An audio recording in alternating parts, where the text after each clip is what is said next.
वहीं दिल्ली में सरकार गठन से पहले ही मैली यमुना को साफ करने की कवायद शुरू हो चुकी है। यमुना को साफ करने के लिए 3 अलग अलग तरह की मशीन काम कर रही हैं, जिनकी कुल संख्या 7 है।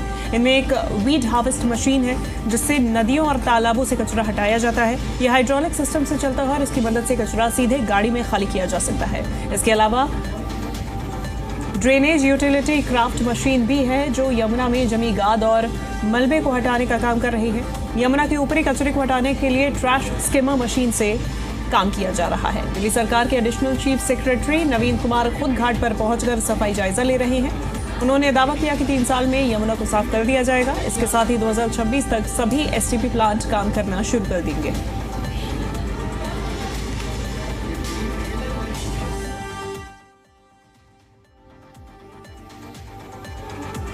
दिल्ली के आईटीओ यमुना घाट पर मैं मौजूद हूँ और यहाँ पर जो ट्रैश स्कीमर जो मशीन है, वो यहाँ किनारों पर जमा जो गाद है, जो कचरा है, इसको हटाने का काम जो है वो यहाँ पर लगातार कर रही है। और आप देख सकते हैं कि किस तरीके से ये मशीन यहाँ पर काम करने में जुटी है।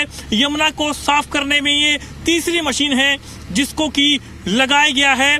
और इस वक्त ये यमुना घाट, जहाँ पर जो छठ होती है, पूजा होती है, तमाम लोग पहुंच करके यहाँ पर पूजा अर्चना करते हैं।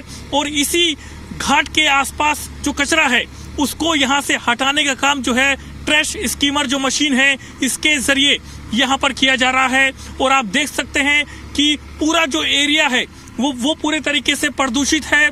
और इसी बात को ध्यान में रखते हुए जहाँ पर यमुना के आसपास ज्यादा गंदगी है, पहले उन जगहों पर जो यमुना को साफ करने वाली मशीनें हैं उनके जरिए यमुना को साफ किया जा रहा है।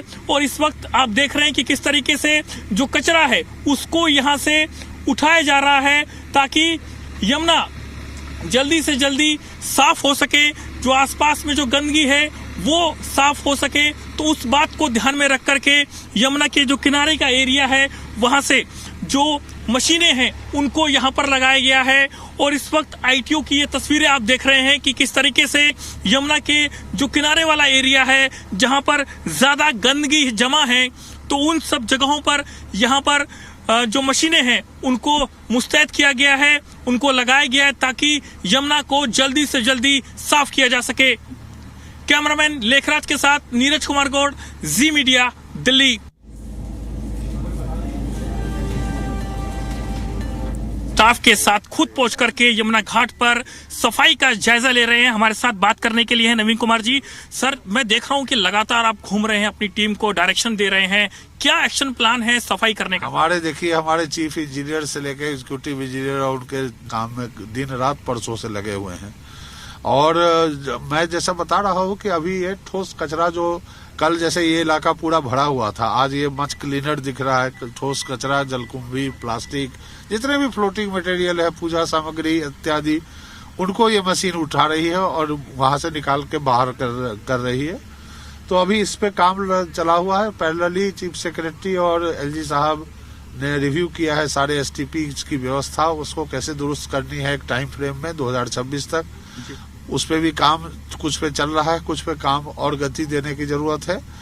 लेकिन जो एक हाईएस्ट लेवल पर जो कमिटमेंट है कि 3 साल में यमुना को साफ करना है, हमारे सारे अधिकारी पदाधिकारी लोएस्ट लेवल तक मोटिवेटेड हैं और इस काम को जरूर पूरा करेंगे। अच्छा, कौन कौन सी मशीनें हैं सर जो मंगाई गई हैं? अभी तो ठोस कचरा हटाने के लिए हमने डिपार्टमेंट ने मशीनें प्रोक्योर करी थी। उसमें वीड हार्वेस्टर्स हैं, ट्रैश स्कीमर्स, जो भी हमारे क्रेन वगैरह जहाँ जहाँ जरूरत है उस उठाने की, जो भी डोजर वगैरह लगाने की, वो सारे मशीनें डिपार्टमेंट के पास जितनी ताकत है वो उसको झोंक रहा है। हमें अपने अधिकारियों, अपने जो उपलब्ध मशीन है उस पर पूरा विश्वास है कि वो शायद काफी होंगे। हमें विदेश से कोई सहायता नहीं लेनी पड़ेगी। अगर हमें कोई मशीन खरीदनी पड़ी किसी भी स्टेज पे, तो उसमें भी कोई बाधा नहीं आने दी जाएगी।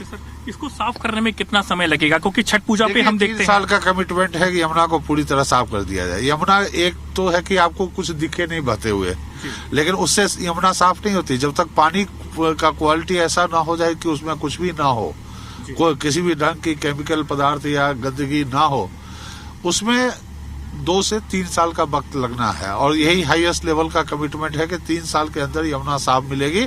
हमारा कोशिश ये होगा जो 3 साल का कमिटमेंट है उससे वेल भी। नाला है उसका सबसे बड़ा रोल है दिल्ली के पानी को गंदा करने में, और तमाम और भी नाले हैं जो मिलते हैं, उसके लिए क्या प्लान है सर? आपने खुद ही अपने सवाल का आंसर भी दे दिया। जैसे मैंने कहा कि उसमें कुछ अनट्रीटेड सीवेज आते हैं और इंडस्ट्रियल एफ्लुएंट आते हैं।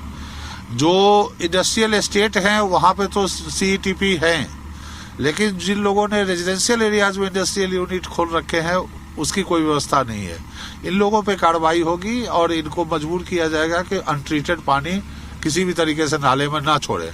साथ ही साथ जैसा मैंने बार बार आपको बताया कि हमारे कई जो एग्जिस्टिंग सीवेज है, सीवेज ट्रीटमेंट प्लांट, उनकी क्षमता बढ़ाने की कोशिश हो रही है और उनको आधुनिक मानदंडों के हिसाब से जो भी मॉडिफाई करना है उसका काम चल रहा है और कई नए एसटीपी निर्माणाधीन हैं और जो 2026 तक सारे तैयार हो जाएंगे। अभी जो छठ पर्व आएगा जैसे कि, तो उसमें लोग इसमें आ पाएंगे, पूजा कर पाएंगे? देखिए, छठ पर्व के लिए हमारी तरफ से जो श्रद्धालुओं को जो भी फैसिलिटी देनी है वो हम देंगे, लेकिन आपको भी पता है कि छठ पर्व पे सुप्रीम कोर्ट और हाई कोर्ट का प्रतिबंध है कि यमुना में छठ पर्व ना मनाया जाए।